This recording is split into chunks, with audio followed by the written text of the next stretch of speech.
And welcome back, class. We are now in episode 13 of the True and Accurate History of Greece. We are moving rapidly through history once again. We see the results of the Companions' decision. Nobunaga has declared war. As you recall from the previous episode, the Companions had taken over Greece in a silent coup, as Alexander, their dying god, lay slowly wasting away in his husk.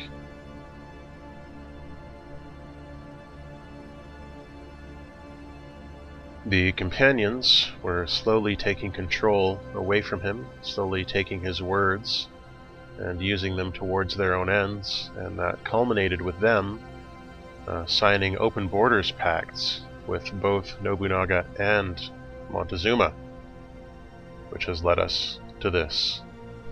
In 1882, war broke out once again for the peaceful and stagnant Empire of Greece. Montezuma joined in shortly after, and the two nations, Japan and the Aztec Empire, were just really trying their best to open up this large western part of their stringy continent for their own expansion, aiming to, in Montezuma's case, gain new souls for the sacrifice to his gods, and in Nobunaga's case, slave labor and living room, as the Japanese did not accept anyone as being equal to them in terms of humanity if they were not Japanese. Now we can see here the opening blows of the battle. Greece is frantically struggling to keep their army relevant in these times, and it's difficult for them because they have very little money. Most of their money has been spent already on libraries, on theaters, on self-indulgence, and the bits of exploration left. Now, once again, the Companions went to their fair-weather allies in America to beg for help against this unjust invasion. And, as usual, America refused to participate, claiming that it was not in their best interests. One advantage of the war was that it moved industry into overdrive, moving Greece into the industrial era. It was lagging behind Russia, Persia, and to an extent Montezuma in that area, though they were still ahead of the Japanese. These are some of the first battles at the border of Corinth. Sparta, as usual, is the vanguard of the invasion.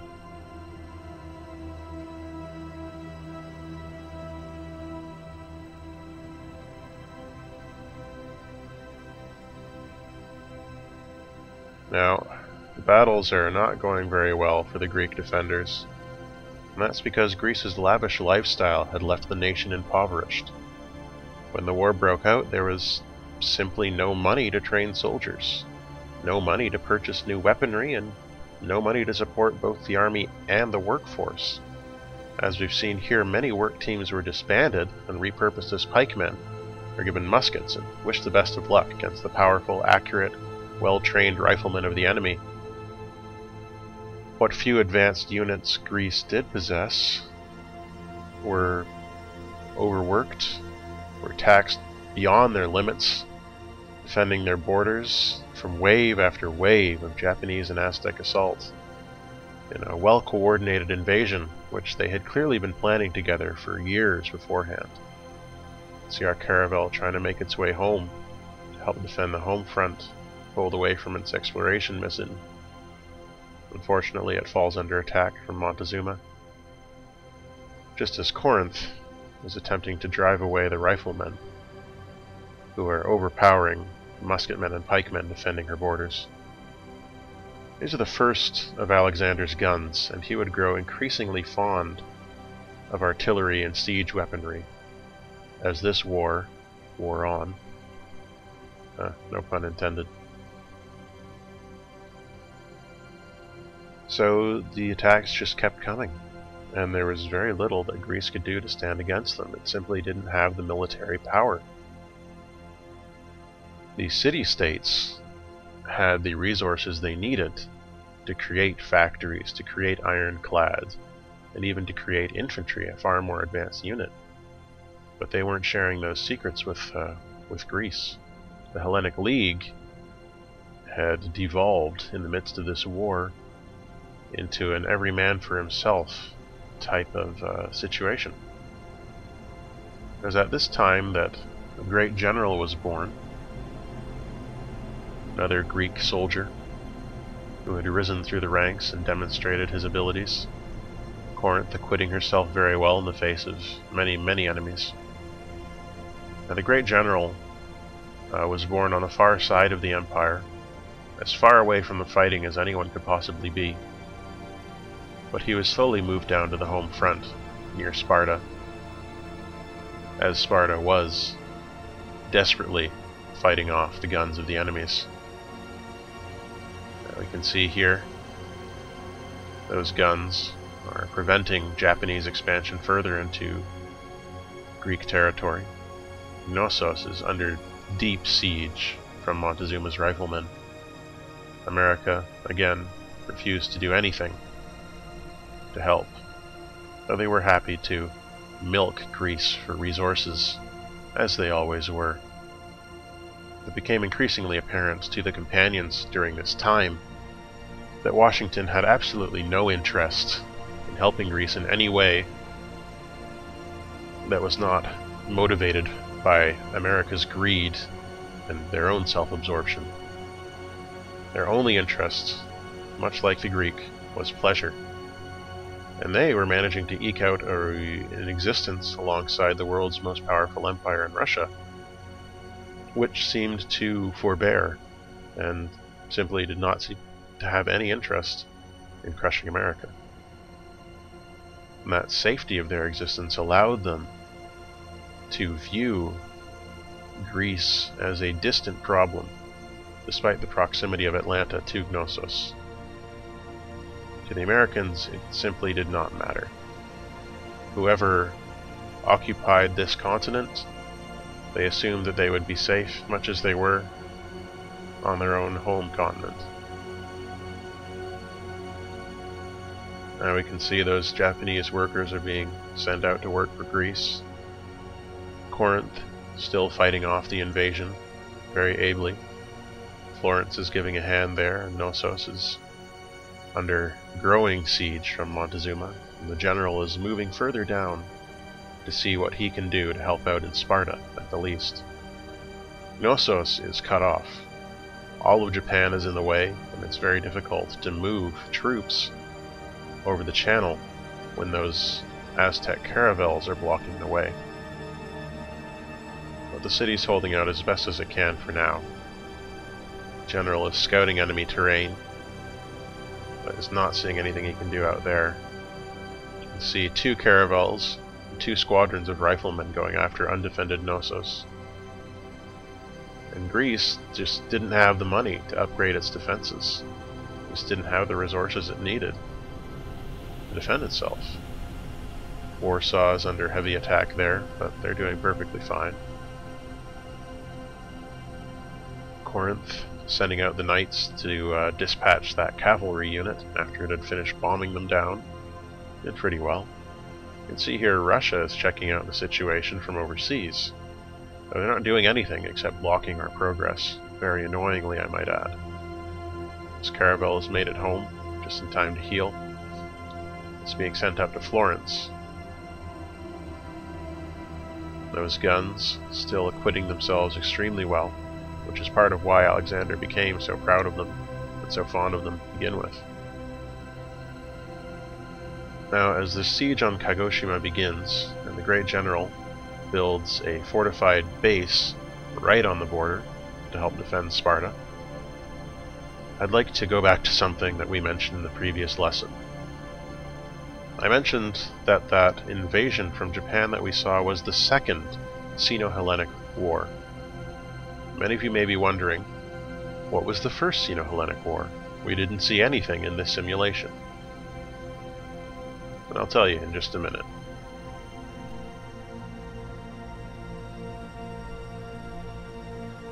Excuse me, my throat is still very raw, leading to a lot of coughing in the middle of these narrations. I apologize for that. So, the first conflict started in 1202 AD in a little tavern in Sparta called the Dionysian Mystery. Sparta, as we can very clearly see here, shared a border with Kagoshima. As such, both Kagoshima and Sparta were home to a lot of across-the-border trading and saw a lot of fraternization between the Greek and the Japanese in times of peace. The guns are getting upgraded to do better against cities and immediately failing in the face of their new upgrades being overwhelming. So in this tavern, the Dionysian Mysteries, there was a group of Japanese soldiers who had come over to sample the wares available in Greece's less reputable establishments, let us say. And this was a growing concern for Greece, as there was a increasing population. Oh, that was the fall of Knossos, which was actually a very tragic situation in 1904. Knossos finally gave out to Montezuma's assault and was the first city lost by Greece to anyone. And this enraged the companions, enraged Alexander, and enraged the people of Greece, driving them to higher and higher feats against the invading enemies, as much as they could anyway. There we see some cavalry sent to us from Almaty, trying to take part in an invasion of Kagoshima, though not a very successful one, and that knight very valiantly fighting off the riflemen, doing extremely well, sacrificing his life so that the city could finish them off before they could pose a threat. Kagoshima was very heavily fortified there. So the growing population of half-Japanese bastards, essentially, born of the prostitutes or the barmaids, or just the women who were feeling adventurous that day, was putting a burden on Greece, and Japan refused to accept what they called half-breeds, saying that as they were not pure Japanese, they were not worthy of being citizens of Japan, and were not worthy of being humans. Now this caused a political conflict between Greece and Japan that was ongoing. Greece continually asking Japan to take some of the burden of these children who were created by its soldiers and visiting workers, and Japan consistently refusing and saying that those half-breeds had no rights. Now this offended the Greek, who were in some ways a very forward-thinking people, and one day in 1204, in the Dionysian Mysteries, a fistfight broke out between Japanese and Greek soldiers, when a Japanese soldier made a crass remark about the woman that he had impregnated, and how proud he was of not having to pay child support, and not having to be a father at all, having all the benefits, as he said, of making children without any of the drawbacks, which I'm sure those of you who are older will understand.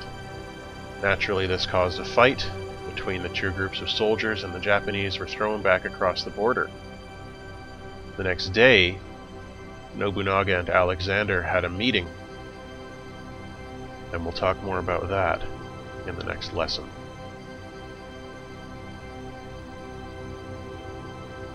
Until next time, all the best.